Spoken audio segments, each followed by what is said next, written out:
Here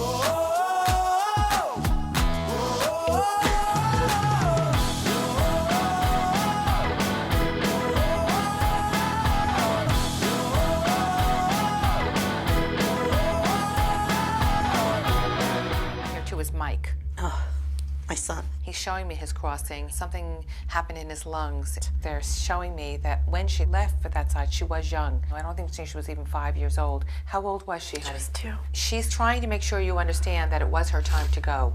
And there was nothing you did, and there was no choice that you made, and you are not responsible, and she does not want you to feel guilty. You're amazing. That makes me very happy. But if you walk away with anything today, I don't want you to walk away with saying, I'm amazing. I want you to walk away saying, my family's not dead. And someday we'll all be together again.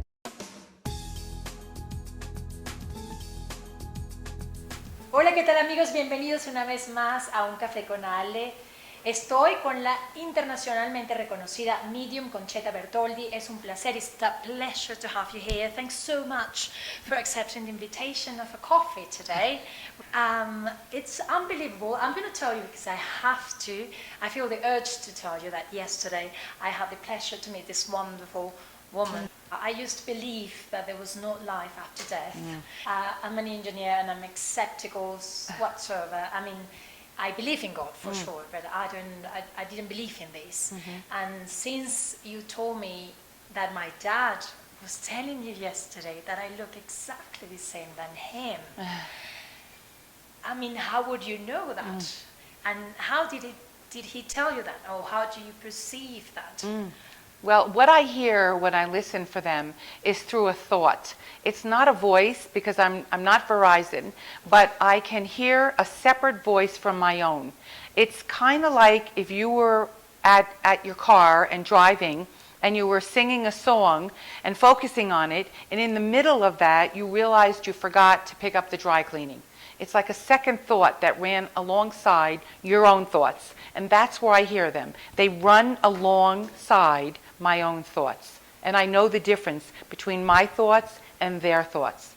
That's one way. I also see images as though they were dream sequences, little dream sequences, and they are puzzle pieces that I can put together. So you start seeing images, and then because you are communicating with someone in a specific, then you start making the puzzle up. Yes, I put the puzzle together. Yes. And did you learn to put the puzzle together, and it took time for you to develop that? Yes.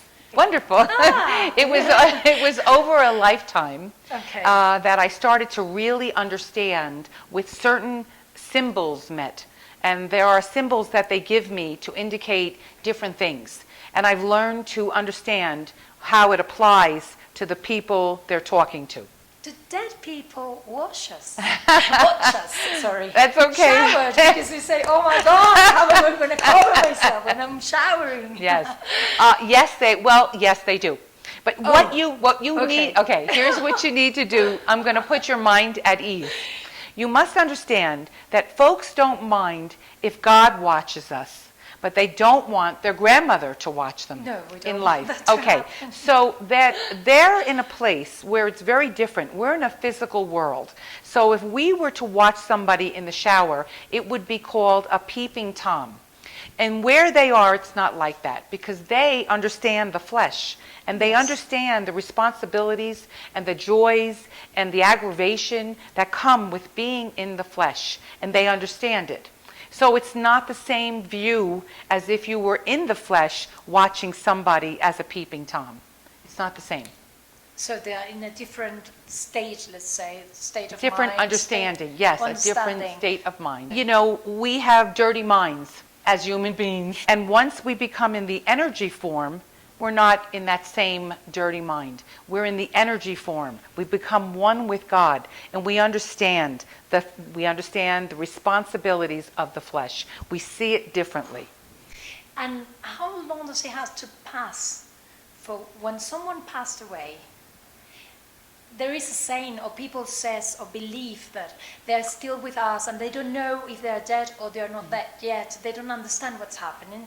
How true is that?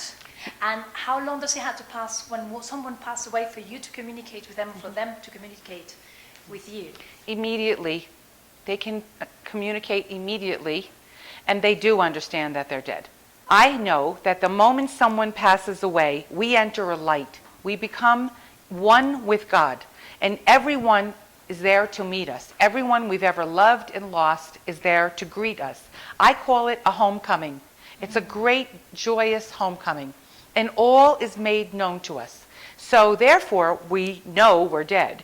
And then the other thing is, when they want to communicate, they can communicate as soon as possible, and the odds are they do. Keeping in mind, this is a classroom, that place is home. Remember, the best is yet to come. It always has to be in your mind that the best is yet to come. Live your life the best you can, knowing that you're going to be reminded of what your life held when you go home.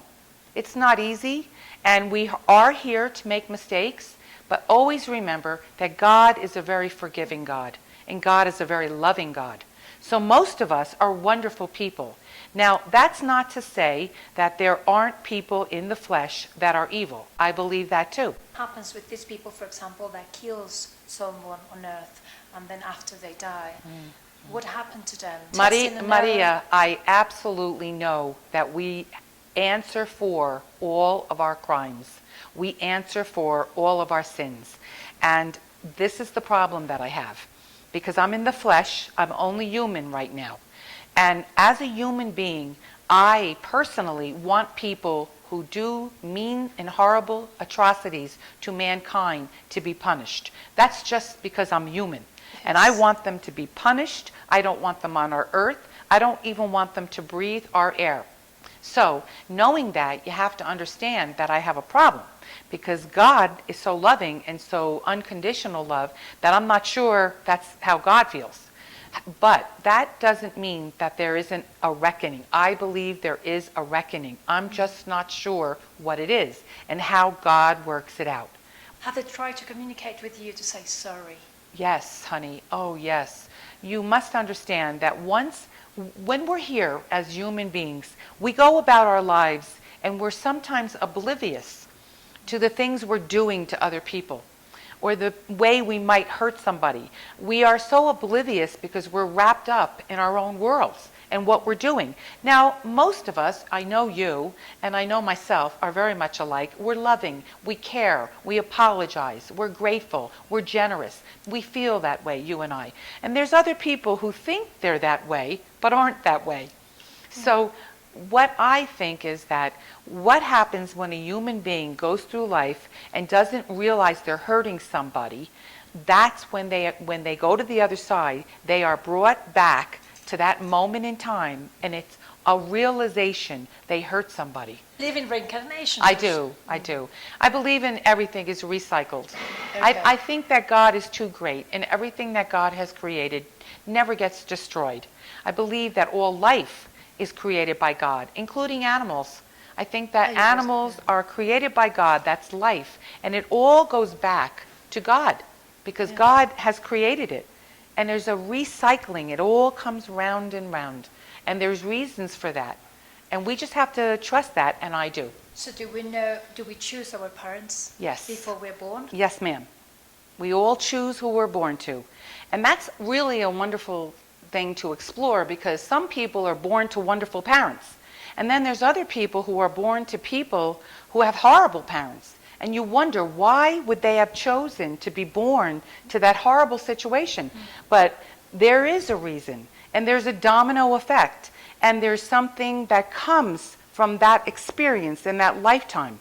There's reasons for everything. That's something we have to have faith in God and understand that God has a perfect plan. And we have to just embrace it. And when you do that, your life will go easier, because you're giving in to the understanding and the power of God. But you also can use the power of God. The tool, you have a tool with God. Call God. You don't have to go any special place. You can be right here and talk to God right here. And it doesn't matter what religion you are, because we're all of the same cloth. God created all of us on this earth in different places and different religions and different colors, because we are here to learn from it, and we're here to love each other despite our differences. Concetta, it's been a pleasure Thank to you. have a coffee with you. Oh, thank you. Thank you, my love.